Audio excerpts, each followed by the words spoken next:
তো জয় হিন্দ নমস্কাৰ সকলোকে স্বাগতম জনাইছোঁ গ্ৰীষ্ম ডিফেন্স আছাম ইউটিউব চেনেললৈ পুনৰ BSFৰ ফালৰ পৰা নতুনকৈ পদ মুকলি কৰা হৈছে ইয়াৰ এপ্লাই ষ্টাৰ্ট হৈ গৈছে আপোনালোকে হয়তো গম পাইছে আৰু বহুতে হয়তো গম পোৱা নাই যিসকলে গম পোৱা নাই তেওঁলোকক কৈ দিছোঁ যে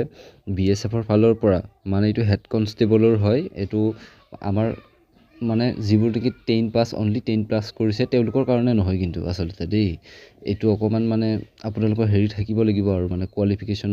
অলপ থাকিব লাগিব যেনে আপুনি যদি কিবা বনাব জানে তাৰ স্পৰ্টছৰ সাৰ্টিফিকেট থাকিব লাগিব কিবা থাকিব লাগিব তেনেকুৱা ধৰণৰ আৰু তো হেড কনষ্টেবল ফালৰ পৰা এইটো মুকলি কৰা হৈছে organisation name border security force apply process online মাধ্যমত আপোনালোকে এপ্লাই কৰিব লাগিব এপ্লাই লাষ্ট ডেট হৈছে 23 ছেপ্টেম্বৰ ঠিক আছে তাৰপিছত পোষ্ট নেম হৈছে হেড কনষ্টেবল চেলাৰী আপোনালোকে পাব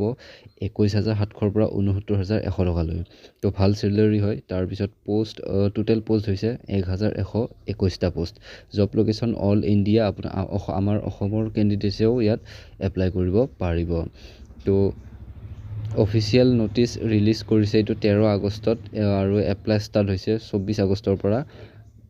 এপ্লাই অট'মেটিক চলিয়ে আছে এতিয়ালৈ চলি আছে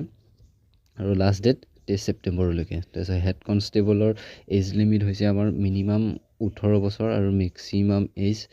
25 বছৰ এজ ৰিলেক্সন ST SCৰ কাৰণে 5 বছৰ OBC MOBCৰ কাৰণে হৈছে 3 বছৰ তাৰপিছত টোটেল পোষ্ট ইয়াতে দিয়া আছে আপোনালোকে এইবোৰ চাই ল'ব আৰু এডুকেশ্যন কোৱালিফিকেশ্যনবোৰ আপোনালোকে পঢ়ি দিব মই ডিছক্ৰিপশ্যনৰ লিংকছটো দি দিছোঁ তাৰপিছত এপ্লিকেশ্যন ফিজ হৈছে আমাৰ যিবোৰ নেকি UR EWS বা OBC কেণ্ডিডেট তেওঁলোকে 100 টকা পে'মেণ্ট কাটিব লাগিব আৰু ST SC বা ফিমেলৰ কাৰণে নীল কোনো ধৰণৰ পে'মেণ্ট কাটিব নালাগে তাৰপিছত চিলেকশ্যন প্ৰচেছটো হৈছে প্ৰথমতে আপোনালোকৰ ফিজিকেল টেষ্ট হ'ব আপোনালোকে ফিজিকেল দিব লাগিব তাৰপিছত ৰিটেন এক্সাম হ'ব তাৰপিছত ডকুমেণ্ট ভেৰিফিকেশ্যন হ'ব তাৰপিছত মেডিকেল এক্সামিনেশ্যন হ'ব তো আপোনালোকে এইবোৰ চাই ল'ব মই লিংকটো ডিছক্ৰিপশ্যনত দি দিম